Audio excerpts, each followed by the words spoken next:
Welcome the last speaker for the day, for this morning session, rather, not the day. Cécile Favre. Cécile is the Technical Affairs Manager for the Association for Emission Control by Catalyst, what we lovely know as AECC. And she has been working there for AECC in Brussels since 2007.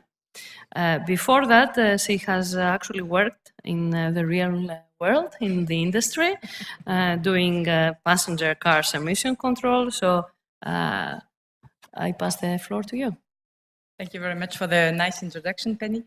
Good morning, everyone. Happy to see so many people still in the room. I'm here today with you to speak about some sort of evolution in the advanced emissions control systems that have been developed and marketed to meet the NOx and particulates regulation with a primary focus on the European situation.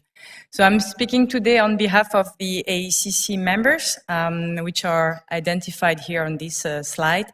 So our members are global companies involved in the development and the sale of emissions control technologies for mobile sources, so passenger cars, vans, heavy-duty trucks, buses, other non-road mobile machinery, so quite broad range of applications.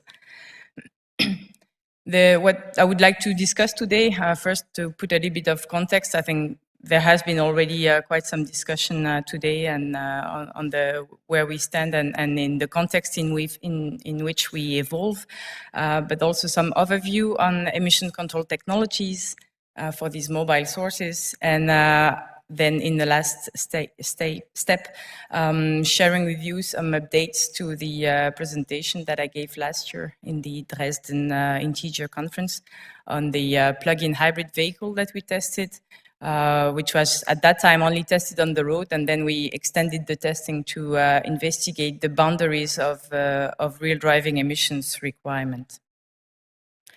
So if we start with the context, I think it has been shown many times and identified by also the European Environment Agency. There has been some improvement in the last years on air quality in Europe. All pollutants are in a downward trend. We should not ignore that there are still some air quality hotspots across Europe, and the NO2 exceedances in relation to traffic is quite clear also on this on the right chart or map. Also, in terms of context, we wanted to look at the different forecasts in terms of penetration of pure electric vehicles in the new cells in Europe. And we see that there are different forecasts, but all indicate that in 2030, there will be still more than half of the new vehicles sold that are still using a combustion engine. Either in a pure version or hybrid configurations, but that really indicates that there is a need for for the combustion engine to keep being clean and keep progress on the pollutant emissions also. How do we control pollutant emissions? I think it's a very complex synergy between the fuel, the engine and the combustion, the emission control technology, and all the controlling loop with the sensors.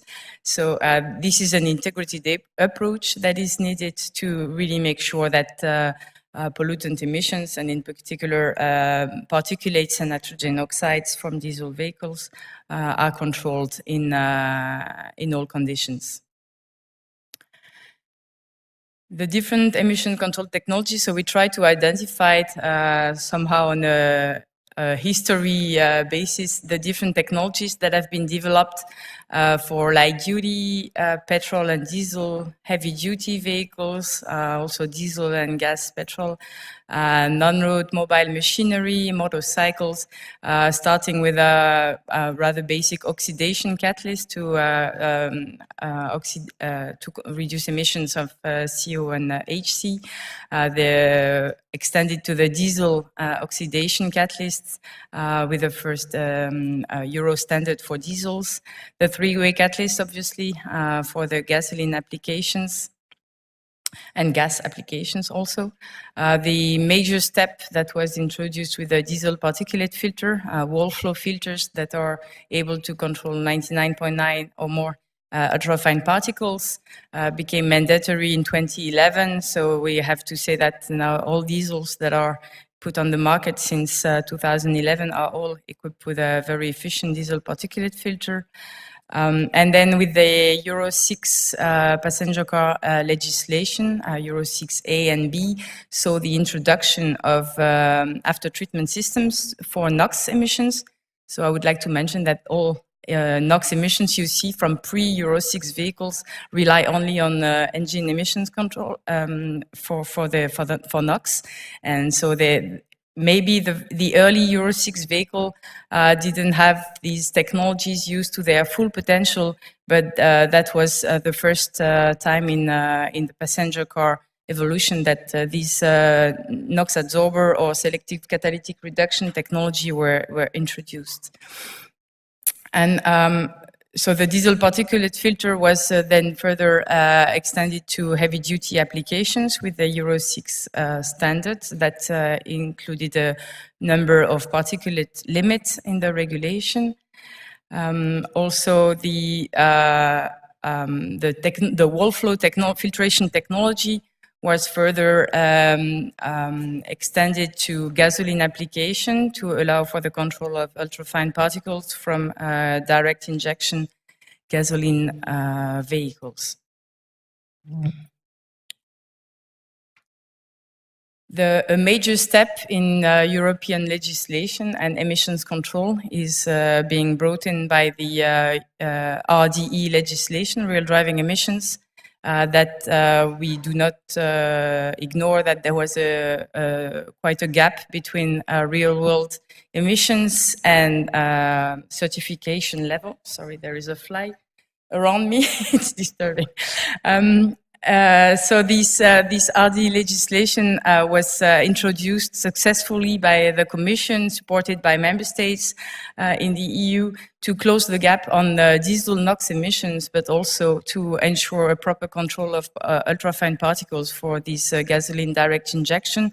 So the fact that RDE is focusing not only on NOx, but also on PN, is bringing some major evolution in emissions control.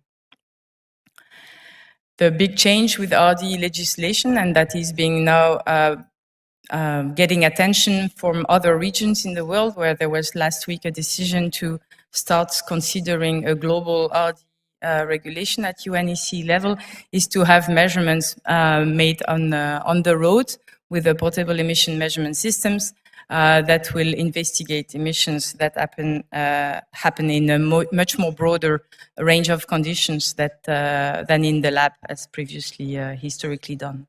And we see that there is a growing body of evidence that diesel cars can be actually clean and have low emission also on the road. There was a publication quite well advertised by Bosch in last April on the major achievements and the fact that they were able to drive a number of vehicles in quite harsh and dynamic conditions and still ensure that the NOx emissions from this car would never achieve the Euro 6 80 milligrams per kilometer limit. So this can be achieved thanks to a number of evolution in the diesel emissions control technologies. These are just a few examples taken from OEM presentations here and there, where they show that they are optimizing systems towards combining technologies. So you can have, for example, the selective catalytic reduction function being coated on the diesel particulate filter that allows some optimization and improvement, both in performance but also on packaging. Also, you can have a NOx trap function coated on the diesel oxidation catalyst that will help for the control of cold start NOx emissions, for instance, until the downstream SCR has reached operating temperature conditions, for instance. So a number of evolutions that are being seen with Euro 6 RD compliant vehicles being brought on the market. There is even further investigation towards post-Euro 6, let's say. We saw recently some presentation by AVL showing that combining technologies, for example, using dual urea injection into first SCR coated on DPF, so SDPF, and then a downstream SCR can help optimizing or reducing emissions in the different type of conditions. Also some NOx trap function to account for urban NOx emissions, and the big role of thermal management, as it was already mentioned this morning, to optimize the system in the different conditions.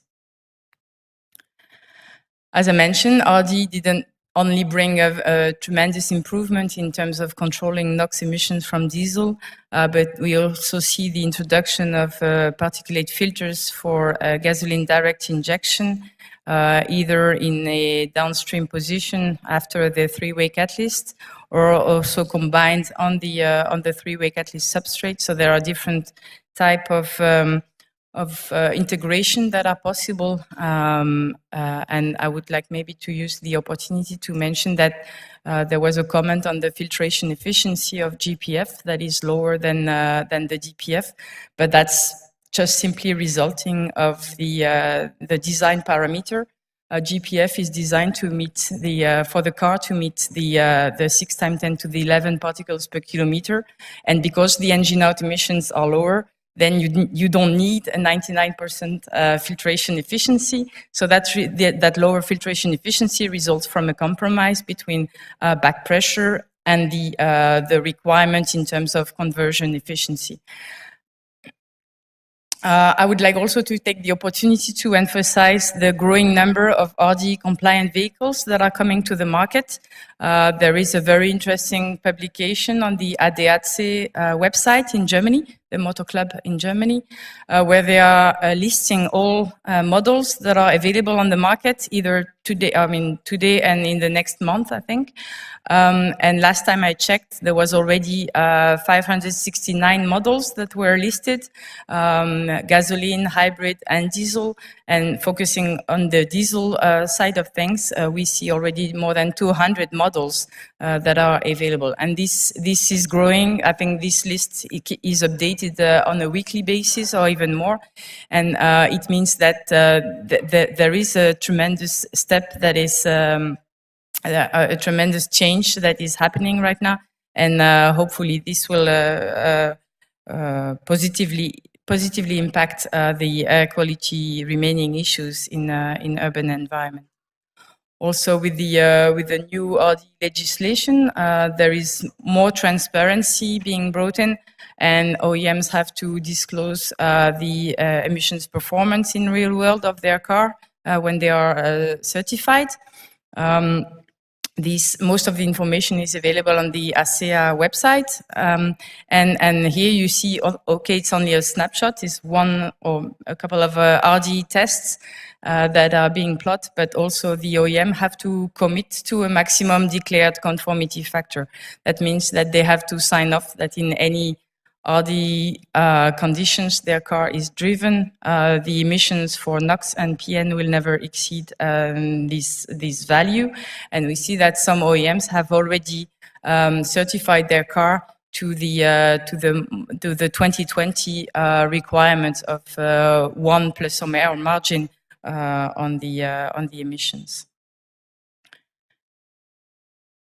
Now, if we look to the other side of things and the more technical results that AECC is gathering through test programs, I would like to look back at the test programs that I presented to at least some of you last year, where we used a plug-in hybrid vehicle fitted with a GDI engine.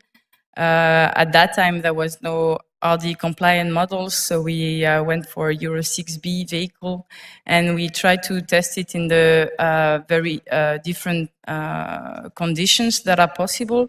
So this car comes with different driving modes, so we tried to test them all.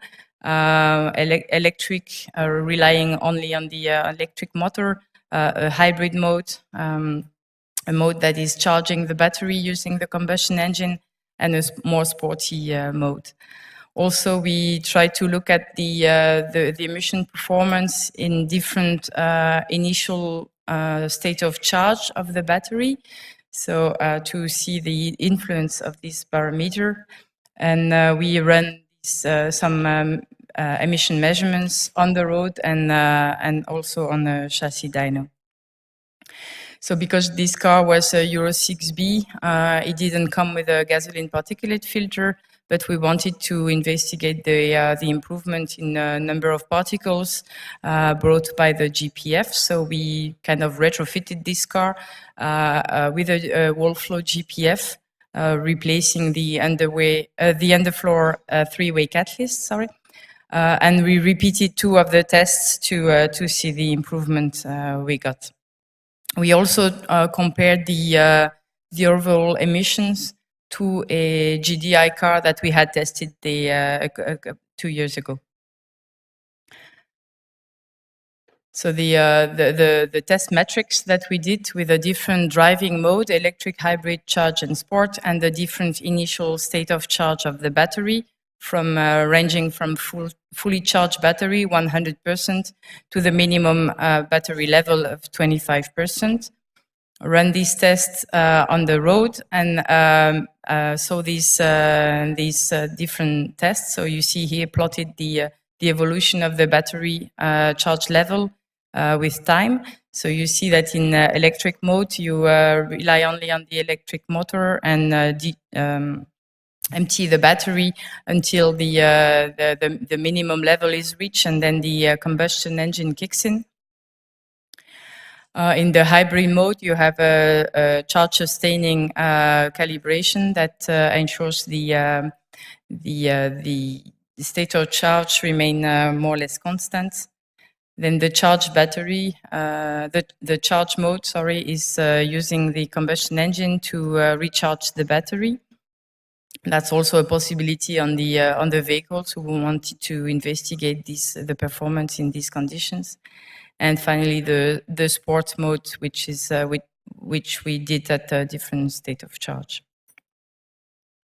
So if we want to compare to what is defined in the WLTP lab test procedure, charge depleting mode would be compared to the electric mode 100%, where the battery was discharged for 30 and so kilometers before the combustion engine, the GDI engine started.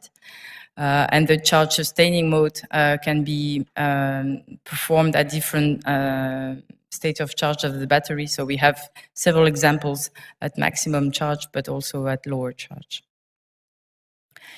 I will only focus on the number of particle emission results on this vehicle. And these are the results that I already presented last year, where we see that when you run, these are urban RDE measurements, so only the urban parts of the RDE test. And we see that thanks to the range of the vehicle, the whole urban drive part was driven on the electric motor. So we have 0 PN emissions, showing the potential for 0 emission in urban environment of such vehicle. But on the other end of the story, on the other end of the chart, we see that in this charge mode, when we start with empty battery, then there is a high power demand on the combustion engine, therefore the highest PN emissions. and comparing with the GDI vehicle tested the previous year with no GPF, which is the black bar next to it. I think there is no pointer. So, but we are in the similar range of PN emissions around the Euro 6D NT limit, so 1 + 0.5.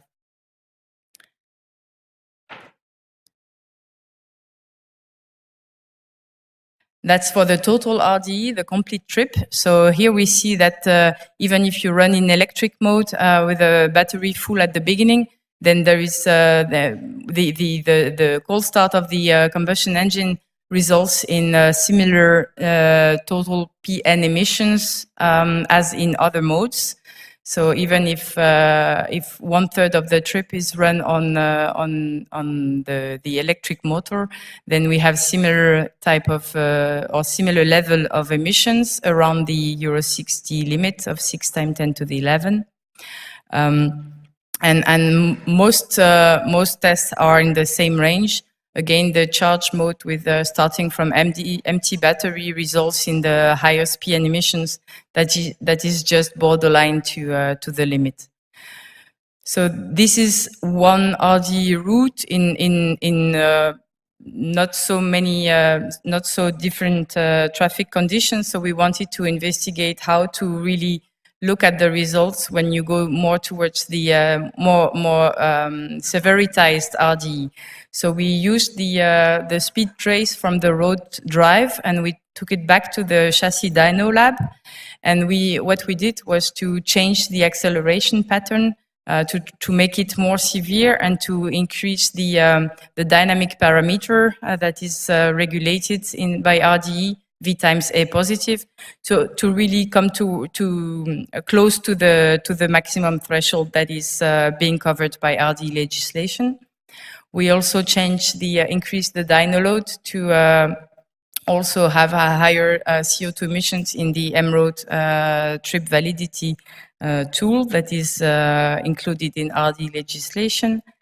And the final parameter that we changed was the ambient temperature, because RDE regulation covers low temperature to high temperature. So we did our severitized RDE test at 0 degrees ambient temperature.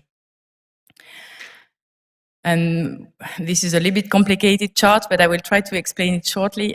So basically the upper chart is total RDE trip, and the lower one is the urban part only. And then you have the different tests, only the ones that we repeated with and without GPF. Each time the first bar is the RDE results on the road, and the second one that is hashed, it represents the severitized RDE. And we see that if we look at the total RDE chart on the upper one, we see that in the electric mode, for instance, when we go towards the boundaries of RDE in the hash bar, then we exceed the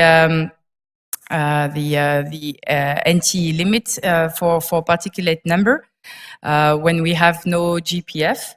And then when we fitted the GPF, then we see that it's difficult to show without a pointer, but on the left side of the bars, you see that the electric mode and the sports mode were repeated with the GPF. And you see that in that case, even in the more severitized driving conditions, there is some safety margin between the emission results and the not to exceed limit. And that is true both for the total RDE trip, but also for the urban phase only that is depicted on the lower chart. So to conclude and wrap up, I would like to emphasize again that a new era for vehicle emissions started on the 1st of September and is being progressively implemented over 2 years with the introduction of RDE compliant vehicles, not to mention or not to forget also the new test cycle, WLTP. But I think for pollutant emissions, RDE is really the game changer. That there has been a tremendous evolution in emissions control technologies, and that these technologies are helping OEMs to comply with the very difficult RD conditions up to the boundaries of the legislation. And we see also that on-road emissions performance of the latest diesels and gasoline vehicles are well within the standards now. So hopefully that's opening a more positive era for the future. And with that, I would like to thank you and just mention a new website that we launched recently, Diesel Information Hub. The URL is on this slide. We try to explain to the large public what it means, Euro 6D, Euro 6D temp, what is a modern vehicle and what is different and why you cannot compare all diesels with new diesels. So with that, I would like to thank you and I'd be happy to take any questions if there are.